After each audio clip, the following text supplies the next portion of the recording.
Ever wondered why Switzerland is one of the richest countries in the world? Far from popular misconceptions, it's not about hidden gold or money laundering. It's about smart strategies and robust institutions. Before discussion furthermore, if you're watching this kind of video first time, make sure to subscribe our channel to get more video like this and comment where you watching from this video. Alright, let's unravel the top 10 reasons why Switzerland is so rich. Firstly, rule of law. Switzerland is one of the countries with the best rule of law in the world. Citizens and businesses around the world trust Switzerland and its institutions. Laws are clear, stable, and properly enforced. Thanks to that, Switzerland attracts a lot of capital. This capital fulfills two very important functions. In the first place, business capital serves to develop the productive fabric of the country. Companies are not afraid to invest in Switzerland, and this creates jobs. Secondly, a high degree of certainty makes it possible to attract many wealthy individuals from around the world. While bank secrecy no longer exists, Switzerland is still a phenomenal place to park your money. Why? Well, because you know that the Swiss government would never dare to expropriate it, and this boosts the country's financial sector, creating numerous high-paying jobs. Secondly, transparent and competitive taxation. Switzerland's tax rates are notably attractive compared to other Western economies, encouraging both businesses and individuals to invest.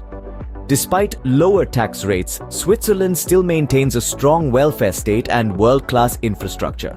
Switzerland manages to balance attractive taxation with a robust welfare state and top-notch infrastructure.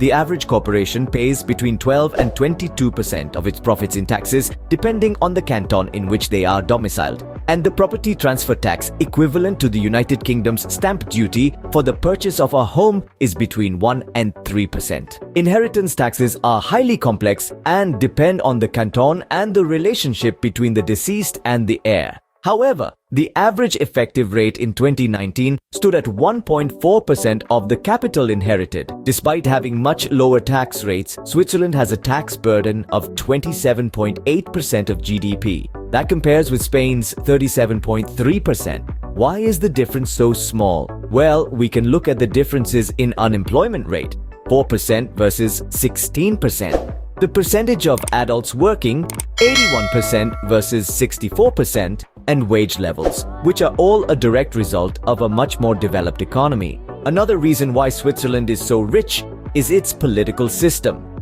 Two things are fundamental here: the rigidity of the system and the internal competition between cantons.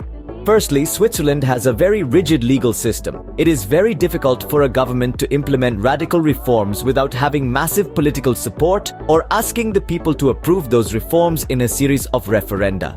Consequently, the educational system does not change every 4 years. And the country's taxation is not amended whenever politicians feel like it, which always pushes taxes higher in the long run. To put this in perspective, let us remember that Switzerland has a general value-added tax rate of 7.7%. That may seem low within the European context, but only if we compare the Swiss value-added tax rate with that of other European countries today. Until 1968, value-added tax in Germany was 10%. It is 19% today. And until 1992, the general value-added tax rate in Spain was 12%, 21% today. The same thing can be said about income taxes. While other countries have been continuously increasing their tax burden, Switzerland has not.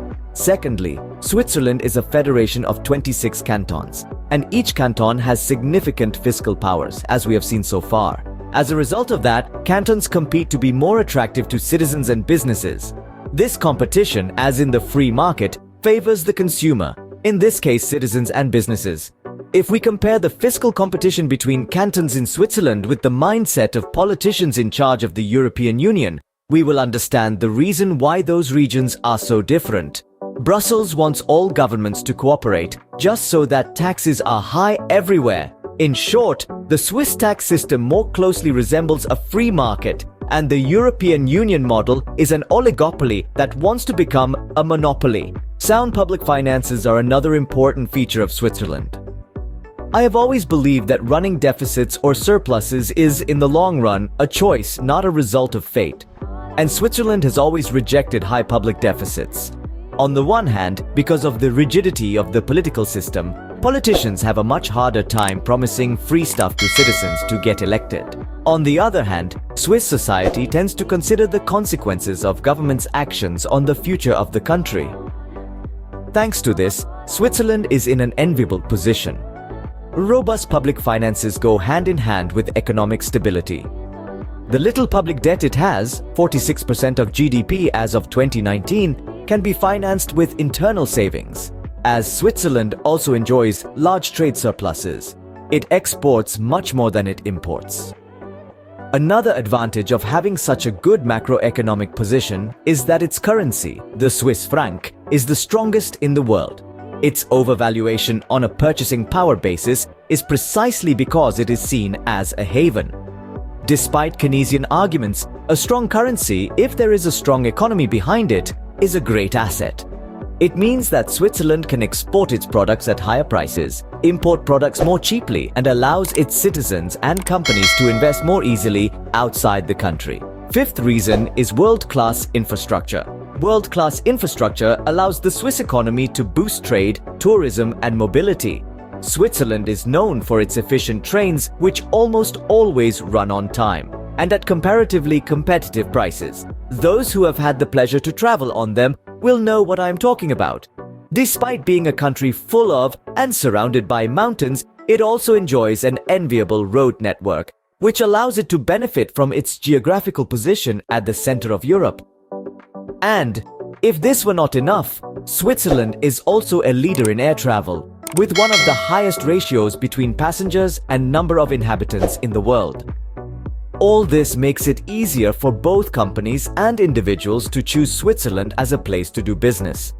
And that has many positive externalities for society. While Switzerland is known for its financial industry, it only accounts for 12% of GDP and 6% of employment. And that includes the banking sector, the asset management industry, and the insurance sector. As you can see, Switzerland is much more than finance. Switzerland dominates in many high value-added sectors, such as machinery, pharmaceuticals, watches, jewelry, precious metals, chocolate, cheese, and luxury tourism. This means that both in services and goods, Switzerland produces and exports quality and luxury. Switzerland is home to some of the largest corporations in the world, such as Nestlé, Novartis, Roche, UBS, Credit Suisse, Swiss Re, Zurich Insurance, or ABB. In fact, if we look at the MSCI World Index, a stock market index composed of companies from developed market economies, Switzerland enjoys the second largest weight of all European economies and the fourth largest globally, only after the United States, Japan, and the United Kingdom. And even though Switzerland is home to many large corporations, including many foreign multinationals, more than 99% of its companies are small and medium-sized. For those who love gold, Switzerland also refines about 70% of all global production. As a result of all the positive facts seen so far, Switzerland is able to attract high-quality immigration. Germany and Italy are the most common nationalities among foreign citizens living in Switzerland, each accounting for approximately 15% of the total. Thanks to the high demand for skilled labor, on a relative basis, Switzerland attracts many more doctors, engineers, and economists than other developed countries. In 2018, the median salary of expats, according to a HSBC survey, was $202,865, more than any other country in the world. This has very positive consequences for the country's economic development and public finances. This is probably the only aspect that we cannot fully replicate since it is partly in the past. As we all know, Switzerland has long been a neutral country, which means it has not participated in major wars, and that is a very positive thing. While we can mention how the country benefited from trading with both sides during the two world wars of the 20th century, that was only temporary. The most positive consequence of not having participated in those major wars is not having suffered the destruction of human lives and capital that comes with that. Homes, factories, infrastructure, etc. This means that while many European countries had to spend many years rebuilding basic infrastructure after World War II, Switzerland was able to move forward much faster. Although many Keynesian economists would argue that rebuilding a country can be useful in reactivating the economy, that is a gigantic misconception. Resources are finite. Hence, it is better not to have to rebuild anything and develop new sectors of the economy. Switzerland is the country with the highest average and medium wealth levels in the world. The average net worth per adult in 2019 stood at $564,653. To put that in perspective, it was $432,465 in the United States and $216,654 in Germany. And while average wealth numbers can be skewed by a small number of very rich people, especially in the United States, we can also look at median wealth. When it comes to median net worth, half of the adult population in Switzerland has a net worth greater than $227,891. By comparison, the median net worth is $65,904 in the United States, $94,070 in Austria, and $35,313 in Germany. A high level of savings allows the country to have plenty of capital to invest. In addition, a richer society requires less welfare spending. This is the result of high income levels and a high savings rate. The last reason why Switzerland is such a rich country is its focus on the long term. Switzerland knows that prosperity in the future will depend on having a highly qualified workforce and an advanced level of technological development. Thus, the Swiss economy spends 3% of GDP on research and development. More than 75% of that money comes from the private sector. Not surprisingly, Swiss companies are the ones with the highest levels of investment in R&D, at 6.6% of their net income. This allows Switzerland to maintain its leadership in the pharmaceutical, chemical, engineering, and agricultural industries. In the field of education, Switzerland is the second country in the world with the highest percentage of adults with a PhD. As you can see, there are plenty of things that other countries can learn from Switzerland. Clearly, not all countries can be like Switzerland, but many of its policies could be replicated in other places if politicians really wanted their countries to prosper. Personally, I believe Switzerland has some historical advantages that place it in a privileged position. However, I also think that the main reasons why Switzerland remains such a prosperous country today have little to do with those advantages. Switzerland seems to be a country that knows in which direction it wants to go. Further, thanks to its political system, which is so different to that of most Western countries, the level of political intervention in the economy and taxation are much lower. Switzerland has not followed the trend of most Western countries in continuously increasing taxes. This has allowed its citizens and businesses to prosper much more. It proves that prosperity increases when resources are in the hands of the people and not controlled by government. In addition to that, a very strong rule of law makes it possible to attract investments from all over the world. Indeed, there are many things that other countries can learn about Switzerland.